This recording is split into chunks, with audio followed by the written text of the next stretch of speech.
ce rappel aujourd'hui déjà, et cette assise aujourd'hui, fait partie des rappels qu'Allah Ta'ala envoie à ses serviteurs. Les épreuves dans la vie, tout ce qu'on regarde, tout ce qu'on entend, ne sont en vérité que des signes, des messages divins. Sauf que on est face à deux personnes. La première personne se rend compte et elle est consciente et elle revient vers Allah Ta'ala, et la deuxième personne se prolonge dans le péché. Mais Allah Ta'ala ne te voit pas pendant toute ta vie des signes et des messages. Allah Ta'ala choisit les pieux. Allah Ta'ala choisit ceux qui ont la volonté, ceux qui veulent être proches d'Allah Ta'ala. Connaissez-vous Abdullah ibn Maslam al-Qa'nabi? Celui qui a lu quelques pages de Bukhari, certainement il est tombé sur ce nom. Abdullah ibn Maslam al-Qa'nabi radiyallahu anhu. Abdullah ibn Maslam al-Qa'nabi n'a entendu de Shu'ba ibn Hajjaj qu'un seul hadith. Pour quelle raison? Car il était toute sa vie et toute sa jeunesse dans le péché. Il buvait de l'alcool et il faisait toutes sortes de péchés. Et un jour, Shu'ba ibn Hajjaj, l'un des grands savants du hadith, était sur sa monture et derrière lui ses élèves. Et il passe près de Abdullah ibn Maslam al-Qa'nabi et son groupe de jeunes. Et ils étaient tous ivres. فقال عبد الله بن مسلمة من هذا? Il a dit à ses copains, qui est cette personne qui est sur la monture, suivi par beaucoup de personnes? On lui a dit, innahu Shu'ba. Cette personne, cet homme, c'est Shu'ba. Qala, et qu'est-ce que Shu'ba? Wa ma Shu'ba? Qu'est-ce que Shu'ba? C'est quoi? C'est un objet? C'est quoi? C'est un être humain? Qu'est-ce que Shu'ba? Je connais pas Shu'ba. Qalu Shu'ba shaykh al-hadith, c'est le shaykh du hadith. فانطلق إليه. Et puis il s'est dirigé vers Shu'ba ibn Hajjaj. Lorsqu'il arrive devant lui, il lui dit, Ya Shu'ba hadithni, oh Shu'ba, rapporte-moi un hadith.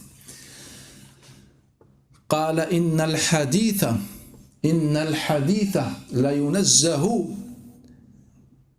عن السكران. Le hadith doit être préservé des gens ivres comme toi. On ne rapporte pas le hadith de Nabi sallallahu alayhi wa sallam, la parole sacrée, la parole prophétique, un homme qui est ivre, qui est dans le péché. قال فاستل سكينة. Et là, il a sorti son couteau. Et il l'a mis à la gorge de Shu'ba ibn Hajjaj. Soit tu me rapportes un hadith, soit je t'égorge. فقال حدثني منصور. Et ce hadith n'a que cette chaîne de transmission. قال حدثني منصور عن ربعي بن حراش عن أبي مسعود عقبة الأنصاري رضي الله عنه أن النبي صلى الله عليه وآله وسلم قال إن مما أدرك الناس من كلام النبوة إذا لم تستحي فاصنع ما شئت. Il dit, Shu'ba, il répond, Mansour m'a rapporté d'après Rib'i ibn Hirash, d'après Abi Mas'ud al-Ansari radiyallahu anhu, que le prophète sallallahu alayhi wa sallam a dit dans le sens, fais ce que tu veux si tu n'as pas de pudeur. Fais ce que tu veux si tu n'as pas de pudeur. Cette parole était suffisante pour que Abdullah ibn Maslam al-Qa'nabi fasse sa tawbah. Et il devient l'un des grands savants du hadith, et il devient l'un des grands élèves de Malik et l'un des grands shuyukh de l'imam al-Bukhari et Muslim. Et ce hadith, il est rapporté déjà dans l'authentique de al-Bukhari et aussi l'authentique de Muslim. Et on a son livre Muwatta al-Imam Malik, la version de Abdullah ibn Maslam al-Qa'nabi. Grâce à une seule parole, cet homme a fait la tawbah. Et aujourd'hui, malgré les épreuves, malgré les catastrophes, malgré les événements comme Ramadan, malgré les rappels, malgré les discours, on ne veut pas revenir vers Allah Ta'ala. Si on ne revient pas vers Allah Ta'ala tout simplement va désigner d'autres à notre place. Allah nous envoie des messages pour qu'il fasse de nous des hommes et des femmes, pour nous élever. Mais si on refuse, il va envoyer ces messages à d'autres personnes. Et le paradis ne va pas pleurer pour nous. Allah Ta'ala a créé le paradis, mais il a créé également l'enfer. Si on ne veut pas faire partie des gens du paradis, on fera partie des gens de l'enfer. Et donc, les portes du paradis sont ouvertes pour nous aujourd'hui. Mais peut-être l'un d'entre vous va me dire, mais moi je fais mes prières. Et si on est là aujourd'hui, tout simplement car on fait partie des gens qui font la prière, on fait partie des gens qui veulent apprendre leur religion et on fait partie des gens qui essayent d'adorer Allah Ta'ala. Donc le discours ne concerne pas cette présence, cette assise aujourd'hui. Ce discours concerne plutôt ceux qui ne sont pas malheureusement dans les mosquées, ceux qui qui ne prient pas encore malheureusement. Et là je vais vous dire que Allah Ta'ala a donné un délai de 17 ans aux compagnons, dans la version de Anas ibn Malik. Et dans la version de Abdullah ibn Abbas, leur a donné 13 ans. Et lorsque les compagnons ne se sont pas réveillés, Allah Ta'ala a fait descendre le verset 16 de Surat Al-Hadid, numéro de la Surat 57. عن أنس بن مالك قال استبطأ الله تعالى صحابة رسول الله صلى الله عليه وآله وسلم 17 سنة وقال ابن عباس 13 سنة. Il leur a donné ce délai, 17 ans, et dans l'autre version 13 ans. Et lorsque Allah Ta'ala n'a pas vu le changement des compagnons, n'a pas vu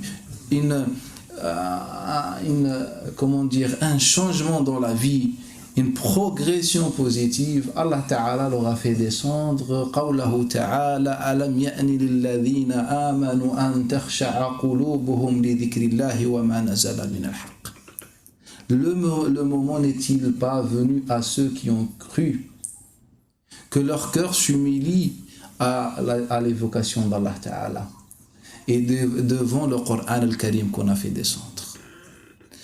C'est un verset qui a été descendu aux compagnons, au sujet des compagnons, mais sachant que les compagnons concernés à travers ce verset ne sont pas les autres compagnons qui ont embrassé l'islam plus tard. Ce sont les compagnons al-Muhajiroun.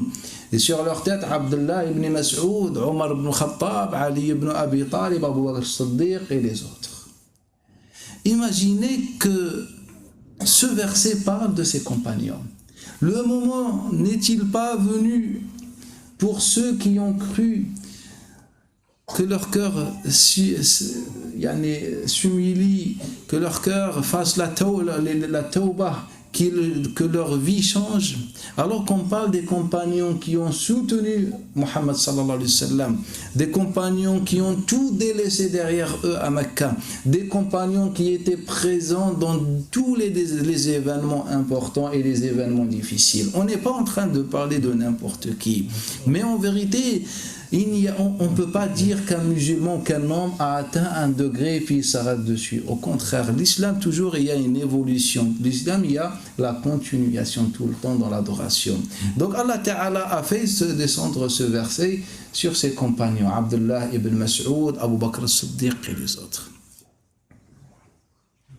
C'est-à-dire aujourd'hui, je ne peux pas me permettre et de dire alhamdulillah, je prie, alhamdulillah, je jeûne, alhamdulillah, malgré que je fais quelques péchés, mais c'est normal, tous les humains, à l'exception des messagers, font des péchés. Sauf que moi, à chaque fois, j'essaye de réduire, de diminuer les péchés. Ce discours n'est pas conforme au Coran al-Karim. Allah Ta'ala, il te demande à chaque instant de changer. Le prophète sallallahu alayhi wa sallam, il dit inni la astaghfirullah wa atubu ilayhi fil yawmi akthar min 70 marra. Le prophète dit sur lui-même que je demande le pardon et que je fais la tawbah chaque jour plus de 70 fois.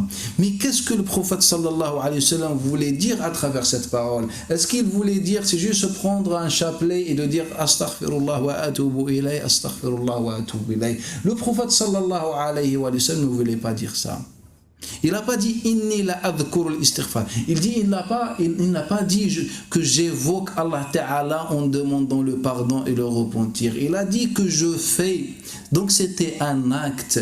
La tauba dans ce hadith était un acte prophétique. Ce n'était pas une parole, une évocation que le prophète, il dit subhanallah ou astaghfirullah wa atubu ilayh. Le prophète sallallahu chaque instant il essayait de renouveler, il essayait de renaître à chaque instant. C'était la voix de Nabi sallallahu alayhi wa sallam. L'imam al-Hakim et d'autres nous rapportent, d'après Aïcha radiallahu anha, d'après Urwa, d'après Aïcha, que lorsque Allah Ta'ala a fait descendre le premier verset sur Muhammad sallallahu alayhi wa sallam, le prophète a cessé d'uriner debout. Billahi alaykum, quel est le rapport entre uriner debout et le premier verset révélé? En vérité, le verset a plusieurs dimensions. Il y a la dimension de la compréhension, mais il y a l'autre dimension, l'impact du verset sur ta vie personnelle, sur ta vie et ton futur et ton avenir. Donc le prophète sallallahu alayhi wa sallam ne se voyait pas rester stagné sur la même façon de vivre, sur le même comportement, et en même temps il reçoit le Coran al-Karim. Le Coran al-Karim, il faut être à son niveau, il faut s'élever pour être à la hauteur du Coran al-Karim, et c'est ça la voie d'un musulman. Donc on ne peut pas dire aujourd'hui alhamdulillah j'ai fait la tauba. Allah Ta'ala dans ce verset, et la parole, l'expression est très agressive. Allah Ta'ala dit à ses propres compagnons, c'est-à-dire les compagnons de Nabi sallallahu alayhi wa sallam, qui ont été déjà choisis par Allah Ta'ala, selon le hadith de Abdullah ibn Mas'ud, qu'Allah Ta'ala a vu la terre et ceux qui habitent sur terre, et il a choisi parmi toute l'humanité, il a choisi les compagnons de Nabi sallallahu alayhi wa sallam pour recevoir le dernier prophète.